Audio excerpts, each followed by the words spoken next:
Olá, bom dia para você que nos acompanha na Bahia ou em Sergipe, aqui pela tela da Band ou nesse imenso e produtivo Brasil através das nossas redes sociais. Eu sou Catiane Magalhães, estou chegando para passar a manhã de domingo com você e trazendo notícias fresquinhas direto do campo. Fique aqui com a gente e confira o que preparamos para você no programa de hoje.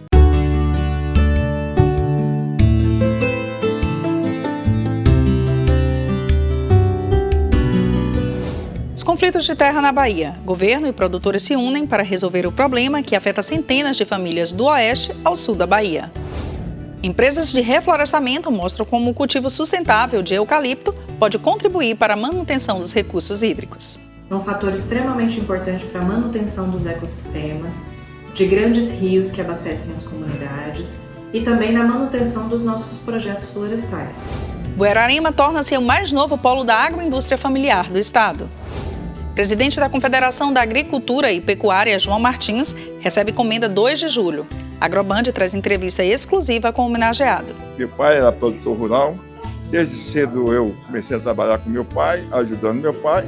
Então, eu estar antes na Federação da Agricultura e depois na CNA, foi uma decorrência, e eu digo, não é sorte, porque não existe sorte para você se eleger na CNA.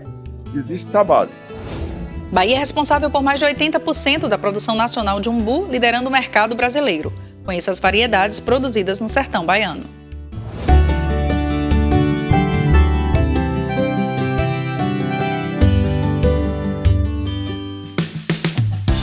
Na semana em que se comemora o Dia Mundial da Água, empresas de reflorestamento mostram como o cultivo sustentável de eucalipto pode contribuir para a manutenção dos recursos hídricos.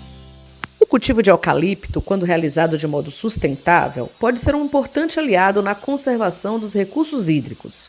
Isso porque a árvore contribui para manter a regularidade do fluxo de água, ajudando na recarga do lençol freático e a evitar erosão e assoreamento dos rios. Uma das evidências de que as técnicas de preservação realmente agregam valor à manutenção dos recursos hídricos é a existência de mais de 1.750 nascentes nas áreas da Bracel, no litoral norte, agreste e recôncavo da Bahia. É um fator extremamente importante para a manutenção dos ecossistemas, de grandes rios que abastecem as comunidades e também na manutenção dos nossos projetos florestais, sendo a água um serviço ecossistêmico fundamental para a manutenção do nosso negócio. Aqui, a mata ciliar segue preservada e não há qualquer descarte de resíduos, assegurando a qualidade ambiental dos cursos d'água importantes para a sobrevivência de centenas de espécies de animais silvestres e para o abastecimento de cidades importantes da região, como Salvador. A presença da água nas nossas florestas, ela garante que a fauna também seja perpetuada. Com isso, a gente tem uma variedade de espécies que utilizam a água como consumo. E aí a gente consegue avaliar uma melhor qualidade naquele ambiente graças à conservação e preservação desses locais. A empresa também investe em programas de pesquisa e proteção dos recursos hídricos, do solo, da mata nativa e da fauna silvestre. Os dados coletados subsidiam a tomada de decisões sobre o manejo florestal. Outro fator muito importante é a gente considerar que quando se fala de uma bacia hidrográfica, de um curso hídrico, a gente tem interação de vários outros atores, várias outras pessoas que utilizam também essa água. Então, além da Bracel fazer a parte dela, é importante que os vizinhos também conservem e mantenham essas áreas de preservação conservadas. As nascentes, que elas mantenham conservados, para a gente ter uma qualidade e uma sustentabilidade naquele curso hídrico para nós e para futuras gerações. E as ações que são necessárias para a gente conservar esses mananciais é basicamente não degradar, não desmatar, manter as nascentes sempre preservadas, protegidas, evitar descarte de lixos nesses locais. Se encontrar áreas degradadas no seu imóvel, também é muito importante que você recupere, plante, pelo menos 5, 10 metros daquele curso d'água para manter um ambiente mais conservado e sustentável, não somente para a gente, mas para futuras gerações, com certeza. E em Teixeira de Freitas, produtores rurais do extremo sul baiano, representados pela Federação da Agricultura e Pecuária do Estado da Bahia, a FAEB, e pelos sindicatos rurais da região, realizaram uma reunião com o objetivo de buscar soluções para a onda de violência gerada por invasões de propriedades privadas que tem causado prejuízos a agricultores. Um grupo de trabalho foi montado e uma operação foi deflagrada para coibir os atos violentos. Durante a reunião, que contou com a presença do secretário de Segurança Pública, Marcelo Werner, os produtores rurais relataram os conflitos com supostos indígenas e cobraram ações efetivas para garantir a segurança na região. As informações que nós temos aqui da região, inclusive informações dos verdadeiros indígenas e aldeias, é que eles não têm nenhuma parte com essas invasões e não concordam, inclusive. E essa imagem que eu demonstrei aqui é exatamente de um sujeito que se intitula indígena, mas claramente, e é de conhecimento por todos aqui da região, que ele nunca foi indígena e, obviamente, jamais será. Está se aproveitando dessa situação de transtorno para promover ali atos criminosos e emplacar ali os seus crimes. Mas nós vamos buscar também a responsabilização desse sujeito. A FAEB e os sindicatos rurais enfatizaram a necessidade de diálogo e a busca pela legalidade para resolver os conflitos agrários. Eles destacaram os prejuízos materiais e econômicos sofridos pelos produtores, além da insegurança jurídica e física na região. Os produtores rurais também alertaram para a situação da safra de café, que está sendo prejudicada pelas invasões. Eles denunciaram ainda que os supostos indígenas estão invadindo propriedades, ameaçando e agredindo agricultores e se apropriando de terras, maquinários e de lavouras. A gente sim tem investigações em andamento. Lógico que até por conta da compartimentação a gente não pode falar sobre isso, desse avanço. Mas o que a gente pode e deve destacar é sim, sabe, as facções criminosas que a gente vem combatendo aqui no extremo sul, né, que elas procuram e tentam fazer essa infiltração para poder fazer o subterfúgio disso, fazer políticas do terror e do medo. É lógico que investigações estão em andamento, serão realizadas operações não só pontuais da Polícia Militar, mas da Polícia Civil, justamente para poder tirar esses criminosos, né, que estão aí querendo promover essas ações de criminosos no extremo sul. Vem aí a 53ª Exposição de Itapetinga, que acontece juntamente com a 27ª Exposição Brasileira de Manga Larga. O evento só vai acontecer em maio, mas o presidente do Sindicato Rural de Itapetinga e organizador das exposições antecipa para a gente a programação. A expectativa é muito grande, com um volume de negócios pretendendo chegar a 110 milhões, uma parceria com todos os órgãos governamentais e municipais. E nós vamos fazer uma grande feira com a expectativa de 60 mil pessoas adentrarem no parque. Nós teremos os leilões, nós vamos ter as provas de manga larga machador e manga larga brasileiro, certo? Que no outro final de semana, com julgamentos de todas as raças, Igi, Nelore e vários leilões, certo? Que teremos 5 leilões no parque, de várias raças definidas. O primeiro vai ser o Igi, depois o Nelore padrão, o leilão do manga larga e o leilão do produtor, que deve chegar em torno de 1.500 a 1.700 animais só de produtores. Um show de leilão, esperamos todos vocês lá na exposição de Itapetinga de 15 a 25 de maio. A cidade de Buerarema, no sul da Bahia, se tornou o mais novo polo da agroindústria familiar no estado. Confira. 6 agroindústrias foram entregues no município de Buerarema na última semana para beneficiamento da produção agrícola local. Os empreendimentos são destinados aos processamentos de frutas, cacau e mel e devem impactar a economia da região. As obras foram executadas pela Companhia de Desenvolvimento e Ação Regional, vinculada à Secretaria de Desenvolvimento Rural. O objetivo é estruturar a produção da agricultura familiar, ampliar a comercialização e gerar renda. Eu tenho certeza que essa parceria vai só melhorar a condição de vida das pessoas que nasceram ou que moram em Buerarema. Uma das unidades entregues é a de beneficiamento de frutas. O local recebeu equipamentos, um veículo, uma mini usina solar e a reforma da câmara fria.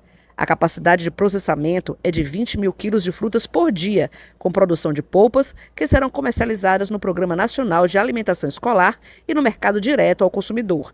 Isso traz o que a gente costuma dizer dignidade para as famílias. Eles conseguem produzir, conseguem vender e com isso conseguem agregar valor à sua receita que eles tiraram aqui apenas do cacau. Então várias frutas são cultivadas aqui naturalmente, desde a cajá, como já tem aqui para ser processado, mas o próprio cacau, a acerola, a manga, ou seja, são frutas típicas aqui da região que essas 29 famílias assentadas começam agora a ter uma oportunidade maior, porque essa unidade está sendo chancelada pelo MAPA, então vai poder não só vender aqui em Borarema, mas em todo o território brasileiro. E quando vem o serviço de inspeção e vem também o selo da agricultura familiar, é para agregar valor maior ainda à produção. Também foram entregues agroindústrias para o beneficiamento de derivados de cacau e de mel. A unidade de mel, que produz 2 toneladas por ano, terá capacidade para chegar a 5 toneladas. Além das agroindústrias, 30 barracas foram distribuídas para feiras livres, além de um trator com implemento agrícola. Os equipamentos devem apoiar a produção e organização das atividades da agricultura familiar no município. O ministro de Minas e Energia, Alexandre Silveira, disse que é preciso investir em tecnologia para reduzir a intensidade de carbono na exploração de combustíveis fósseis. Os comentários foram feitos durante a segunda reunião de energia dos países integrantes do BRICS. A adesão a fontes renováveis e sustentáveis, como o uso de energia solar e biomassa, podem baratear a eletricidade para irrigação, armazenagem e o processamento agrícola, com menor custo de produção para o agricultor. Considerando a importância do tema, o Brasil levou o debate para a segunda reunião de energia do BRICS, presidido pelo país nesta edição. Iniciativas em eletrificação rural, cozimento limpo e eficiência energética são de importância fundamental para que a transição energética seja também inclusiva e justa. Uma política energética verdadeiramente sustentável só pode ser aquela que coloca as pessoas em primeiro lugar. Durante o encontro, o Brasil defendeu a redução de gases de efeito estufa no mundo. Queremos ampliar a afiação de tecnologias como captura e estocagem de carbono para a CCUS, para a redução da queima de gás e a eletrificação das operações offshore. De acordo com o governo federal, nos últimos 2 anos, na produção e uso de energia, o Brasil emitiu apenas 24% das emissões mundiais de gases de efeito estufa. O país, que tem uma matriz energética diversificada, com fontes limpas e sustentáveis, se destaca no debate internacional sobre políticas públicas para a redução dos gases poluentes globais. Silveira defendeu que é preciso avançar na demanda por óleo e gás e buscar investimentos tecnológicos para reduzir a intensidade de carbono da oferta de petróleo. Reduziremos ainda mais a pegada de carbono no setor de petróleo no Brasil e o setor manterá relevante no curto e médio prazo. Garantiremos assim que a transição ocorra como temos defendido, de forma equilibrada.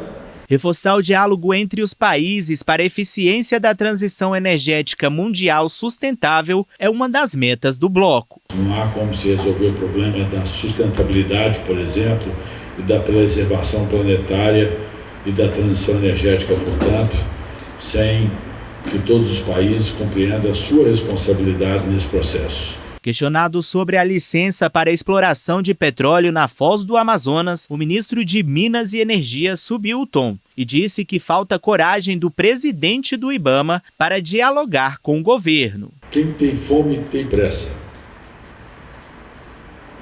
E o Brasil é um país com muitas desigualdades, com muitas necessidades. Usar um evento internacional como pretexto para se ganhar tempo, uma clara distorção nessa fala do ex-ministro. Porque ele está dizendo o seguinte: espere a COP e faça depois. Qual o sentido prático disso? Enganar quem vem a COP? Sair politicamente correto? Nós já somos politicamente e estruturalmente corretos com relação à sustentabilidade.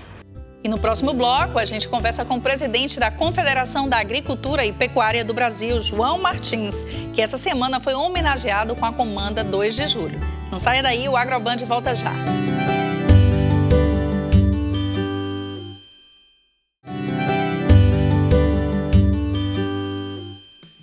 Estamos de volta para toda a Bahia e Sergipe, aqui na tela da Band, e para o mundo através das nossas redes sociais. O presidente da Confederação da Agricultura e Pecuária do Brasil, a CNA, João Martins, recebeu essa semana a Comenda 2 de Julho, honraria concedida pela Assembleia Legislativa da Bahia a pessoas que contribuíram para o desenvolvimento econômico do Estado e do país. A sessão foi conduzida pela presidente do Legislativo baiano, a deputada Ivana Bastos. O autor da homenagem, deputado Manuel Rocha, destacou o trabalho de Martins em defesa do setor agropecuário. Essa homenagem é um reconhecimento de toda uma vida de trabalho de João Martins em defesa do setor agropecuário. É o setor que movimenta a economia baiana e nacional, gera emprego, gera renda, e a história de vida dele é quase toda dedicada para fomentar o agronegócio. O responsável à frente da FAEB, da CNA, ajudou a expandir as fronteiras agrícolas da Bahia, e a gente não poderia deixar de reconhecer em vida, né, todo esse trabalho. Daí a ideia de propor a Comenda 2 de Julho para homenagear João Martins. João Martins é produtor rural de Feira de Santana. Graduado em Administração de Empresas pela Universidade Federal da Bahia, atuou em associações e sindicatos até a criação de programas, como o Prosenar, que antecedeu a assistência técnica e gerencial, a TEG. Ele preside a CNA desde 2015 e já comandou a Federação da Agricultura e Pecuária da Bahia, a FAEB, e o Conselho Deliberativo Estadual do Sebrae Bahia. A Comenda 2 de Julho é a mais alta honraria da Assembleia Legislativa da Bahia e leva o nome da data da independência do Estado. E após o evento, eu conversei com o homenageado, o presidente da CNA, João Martins, e ele falou sobre a honraria e o trabalho à frente da Confederação da Agricultura e Pecuária do Brasil. E o Agroband veio até a Assembleia Legislativa da Bahia, onde o presidente da Confederação da Agricultura e Pecuária do Brasil, a CNA, Dr. João Martins, recebe uma justa homenagem. Dr. João, é uma vida em dedicação do setor agropecuário, né? E como é que o senhor recebe agora essa comenda tão importante, a mais importante da casa? É uma vida que confunde com minha vida, porque eu sou filho, meu pai era produtor rural, desde cedo eu comecei a trabalhar com meu pai, ajudando meu pai. Então, eu estar antes na Federação da Agricultura e depois na CNA foi uma decorrência, e eu digo, não é sorte, porque não existe sorte para você se eleger na CNA, existe trabalho. E nós aí trabalhamos muito, mostramos que fazia necessária a organização do produtor para que se organizasse a produção. Então, com esse lema, nós aqui na Bahia, na frente da Federação e na CNA, na frente dos produtores do Brasil todo, conseguimos convencer de que o caminho era esse. Então, hoje nós temos cada dia mais uma agropecuária organizada, competente, uma agropecuária que eu posso dizer que não para. A agropecuária brasileira, cada dia, ela se reinventa. Então, nós dirigimos a CNA, tanto a direção nacional como as federações, tem que estar constantemente se reinventando, para poder a gente dizer que realmente estamos representando o produtor rural.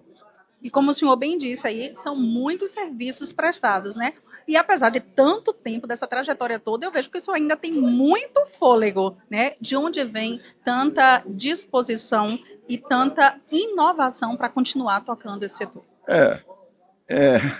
Tem um lema nosso lá na CNA que diz o seguinte: nós temos sempre que estar na frente. Nós não temos de acompanhar o agro, nós temos de estar na frente para poder orientar o produtor rural. Se nós tivermos competência de estar sempre na frente, com certeza nós vamos ser sempre uma instituição que possa dizer que está representando o produtor rural. O agro não para, mas eu vejo que a CNA também não para, está sempre inovando, está sempre à frente, né? O senhor se cerca de bons técnicos também, mas eu sei que essa é uma cabeça fervilhante, né? De onde vem essas ideias? Desde quando eu era da Federação da Bahia, quando nós começamos a fazer as grandes transformações aqui na Bahia, eu dizia, só vamos fazer se nós tivermos uma equipe boa. Ninguém trabalha com equipe ruim. todo mundo procura, se faz alguma coisa, não faz sozinho. Tem que estar por trás ou apoiado com uma boa equipe. Então, isso é que a gente tem hoje na CNA. Uma equipe de primeira grandeza, uma equipe que veste a camisa, uma equipe que, eu posso dizer, foi que me ajudou eu fazer as mudanças que nós fizemos. E como é que o senhor avalia hoje o agro baiano, mas claro, com o olhar da Confederação, o agro brasileiro, aí frente ao mercado? A Bahia hoje é um estado que está na vanguarda do agro. Nós somos hoje o 7º maior produtor água do Brasil. E com certeza, dentro de pouco tempo, nós estaremos entre os 4º e o 5º lugar. Porque nós temos terra, nós temos disposição de trabalho e nós temos um clima muito bom.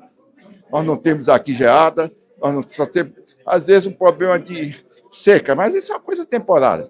Mas o certo é que nós estamos fazendo, hoje da Bahia, um grande estado produtor de alimentos, não só para o mundo, mas para o Brasil também. E a Bahia ela é muito diversa, né? Tem várias culturas, vários biomas também, e por isso ela se destaca nacionalmente. E apesar da importância do agro para a economia, como o senhor vê as políticas públicas para o setor, de incentivo mesmo e fortalecimento? A Bahia é um estado ímpar, como você disse. Nós temos 3 biomas. O bioma Caatinga, Mata Atlântica e Cerrado. Então, nenhum outro estado no Brasil tem 3 biomas. Se nós temos 3 biomas, nós temos de ser exemplo para todos os biomas, não só para o Cerrado, não só para Caatinga, não só para Mata Atlântica. Então, é dessa maneira que a Bahia tem se destacado no cenário nacional. E é dessa maneira que a CNA ajuda o produtor da Bahia, o produtor do Brasil a se destacar no cenário nacional. E só para finalizar, doutor João, a gente que produz tanto alimento aí e que agora, né, o Brasil tem enfrentado aí essa questão de muita taxação para o produtor e o governo anuncia medidas equivocadas de redução para exportação. Como é que o senhor avalia isso? O problema do encarecimento de preço aqui dentro é problema de produção. Se nós estamos em uma livre iniciativa, se você tem grande oferta, você tem redução de preço. Se você tem pouca oferta, você tem aumento de preço. Então, o que acontece é isso. Nós tivemos alguns problemas climáticos no Rio Grande do Sul, houve uma redução momentânea de oferta de arroz, mas tudo está normalizado. Feijão, o Paraná é o grande produtor de feijão hoje do Brasil. Então, nós estamos vendo que esse ano o Paraná foi muito bem de chuva, então nós vamos ter uma normalização de produção. E carne, infelizmente, carne é o desejo de todo mundo comer. Mas hoje eu posso dizer que a oferta de carne está equilibrada. Nós tivemos uma queda, nesses últimos 90 dias, tivemos uma queda muito acentuada do preço do boi. Muito obrigada e, mais uma vez, parabéns pelo título.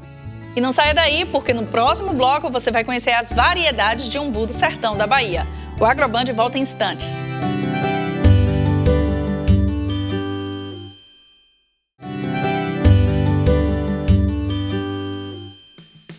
Estamos de volta no seu Agroband e você pode ficar com a gente durante toda a semana. Basta nos seguir nas redes sociais. A Bahia é responsável por mais de 80% da produção nacional de umbu, liderando o mercado brasileiro.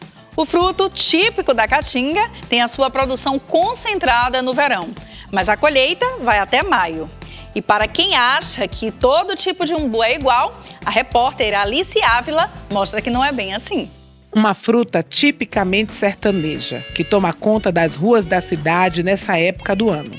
É a melhor época que tem, né? Essa época do umbu. É uma das melhores épocas, para mim é. O umbu é um símbolo do Nordeste, de resistência e de tradição.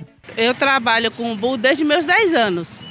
É que minha mãe já vendia e eu vinha com ela. Aí casei, parei um período, agora voltei novamente. Tem mais de 5 anos que eu vendo umbu aqui nesse ponto. Mas se você pensa que todo umbu é igual, a verdade não é bem essa. Em São Gabriel, no centro-norte da Bahia, Eliandro cultiva o umbu há mais de 20 anos. Mas aqui, ele foi além do tradicional.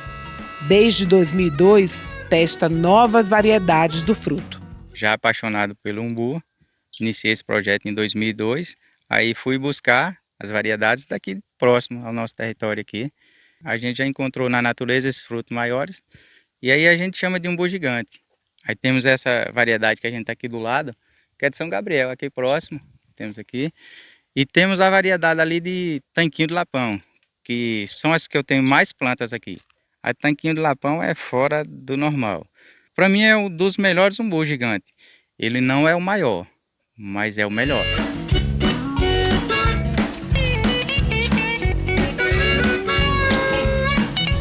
Gente, isso é uma maravilha. A qualidade desse fruto.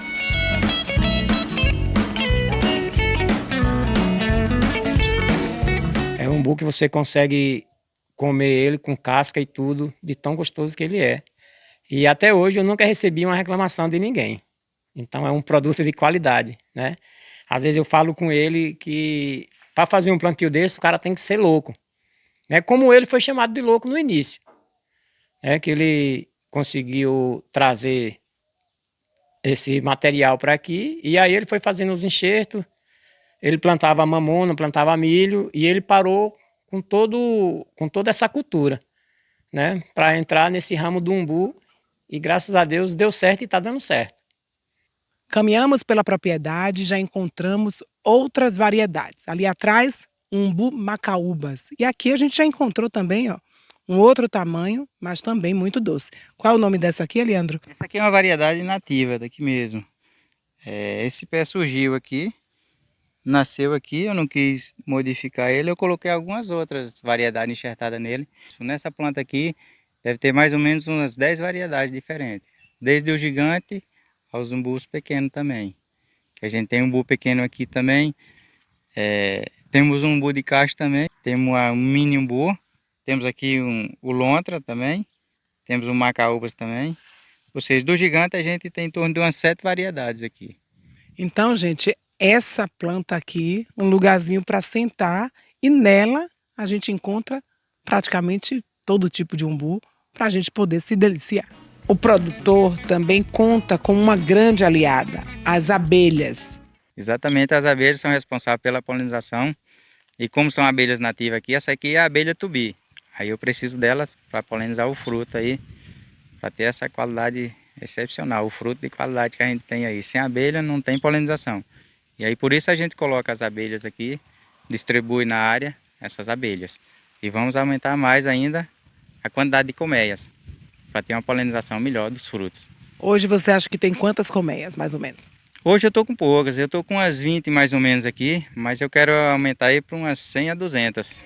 A safra do umbu segue até maio. Nesse período, milhares de famílias dependem do fruto para o sustento. Quanto tempo trabalha com a colheita do umbu especificamente? Eu trabalhei no ano passado e nesse. E você, Mariana? Eu comecei nesse ano. E o que é que tá achando, colhendo esse umbu que é diferenciado? É bom, é de qualidade. Achei bom trabalhar com umbu. E financeiramente para você é interessante essa renda? É, bastante. Muito bom. A parte da colheita são aqui no máximo 3 meses. Mas o trabalho é o ano todo. Não tem essa só o período da colheita. Depois vem poda, vem a roçadeira que a gente tem que roçar, vem as enxertias que a gente tem que fazer em outra área, tem alguma outra área que a gente quer começar de novo a fazer em outra área. E aí não para. É o ano todo dessa forma. Sem férias, mas alegre. Alimento, sustento e tradição. Não importa a variedade. Umbu é a cara do Nordeste. O programa de hoje fica por aqui, mas a gente se encontra domingo que vem no mesmo horário, às 7h30 da manhã, na tela da Band. Mas não esqueça, você pode ficar com a gente durante toda a semana. Basta seguir a gente nas redes sociais. Um bom domingo para você e uma semana produtiva.